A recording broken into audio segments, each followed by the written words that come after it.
Hey guys, I just wanted to talk about this. I wanted to touch on this. I watched another TikTok story. I watched a woman talk about how she watched a podcast with men, and they were basically saying why they see black women be single mothers, why they see black women be unwed, that black women have a bad attitude, and that's the reason why they prefer white and Latino women. And I want to just touch on that for a second. I think that a lot of times in our community, we forget that we go through the same experiences. We suffer the same trauma. So, a lot of times when men are looking at black women, that is a reflection of who they are. Because you have to remember, you have grandmothers, you have mothers, you have sisters, you have cousins, you have daughters, you have nieces. And a lot of them, when you say things like that, that invalidates their experience as a black woman. If you choose to date white women or you choose to date Latino women, that is your preference. But to down black women because you don't like the fact that they have an attitude, white women have an attitude. Latino women have an attitude.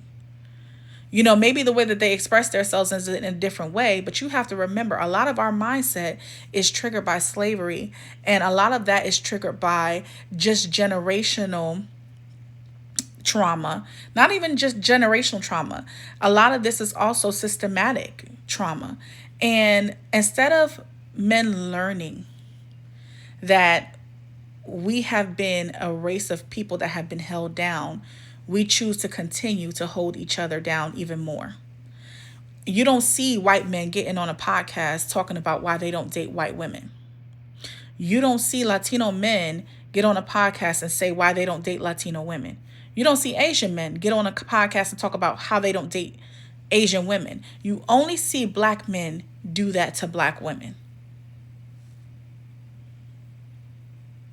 You only see black men creating a narrative based off of a few black women that they may have dealt with, or even they have seen growing up, or they have had experiences with, instead of looking at a bigger picture and saying, damn, these women that I grew up with, my mother, my sister, my cousins, my nieces, my daughters, may have not always had a positive experience within her own community of men.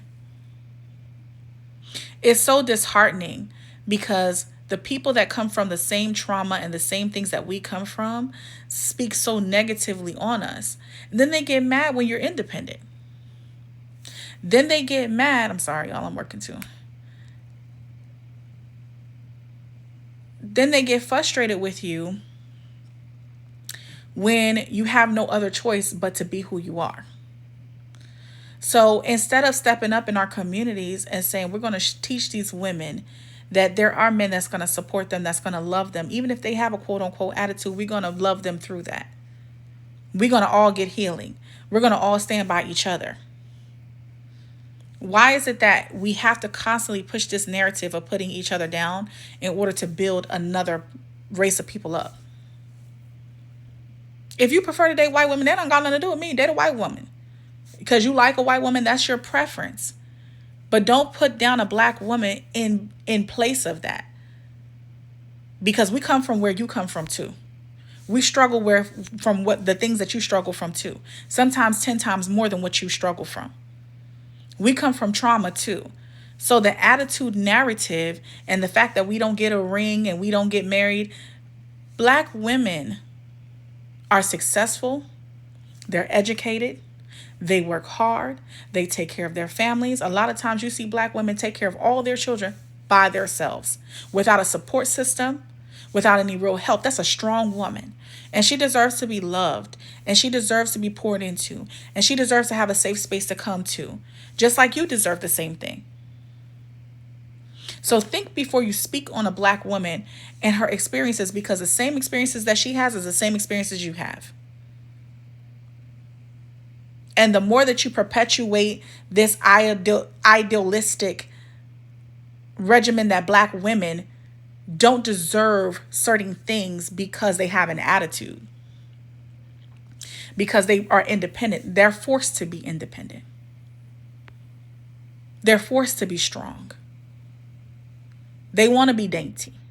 They're not taught these things because they have to survive in a world that's not dainty with them. They have to survive in a world that does not allow them to express their femininity safely. Remember that. The same way y'all can't cry, the same way that y'all have to be strong, and they're taught to be the same way.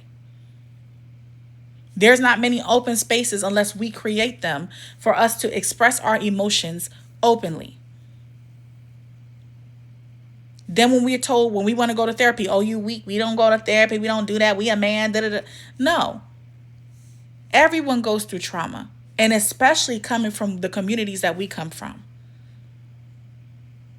And if you want to learn how to and or understand how to love a black woman better or have a better connection with a black woman, you need to first start loving yourself and understand how to have a better connection with you. Now, I don't know about y'all, but I ride for my sisters. I'm sorry. I have friends, I have a mother, I have a grandmother, I have aunts, and I watch them struggle and I watch them go through the worst of the worst. Hold on, y'all. All right, y'all, I'm back. But like I was saying, you know, and remember that you guys are raising black queens too. So, and you're raising black kings. So you should instill in them pride. And I don't know where in our black community we have lost our way. We have lost our history. We have lost pride in ourselves. We have lost the value in ourselves that we have to put each other down in order for us to uplift other people. You got to remember, these are the same people that pillaged, stole, killed, decimated generations and families and different races of people.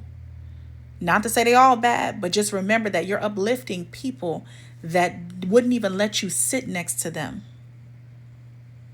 You're uplifting people that had you out in them fields and had your family members out in them fields and your ancestors out in them fields and not being able to cater to their babies. Getting beat, getting killed. And you're uplifting these people over the people that stood by you when all of these things were happening. You know, you have to remember that. There is called a systematic placement. It's a white man, a white woman, a black man, then a black woman. Black women are bottom of the totem pole. So it discourages me when I hear our black men talk about us, because through all the struggles that we have been through, they should understand us the most because we experience the same things. We're in the same households. We're going through the same things.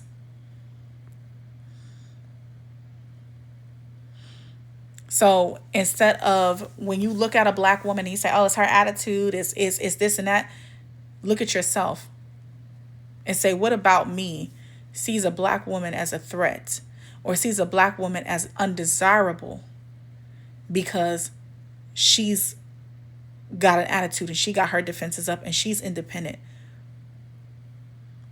What about that makes me feel inadequate?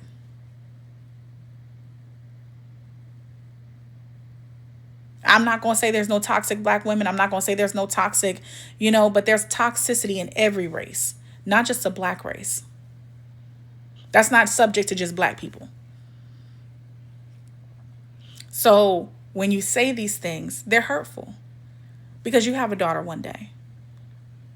What are you going to tell her?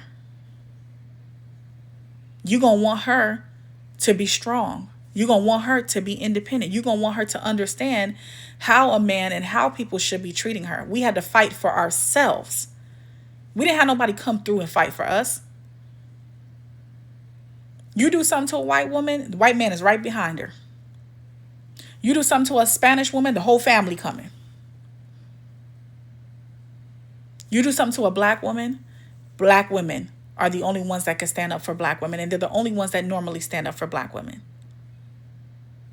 So in a space where we've always felt unprotected, physically, emotionally, spiritually, mentally, we supposed to be able to come to you for refuge.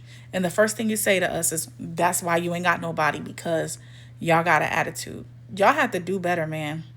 Y'all got to change your mindset and your perspective. But that's it. Have a nice day.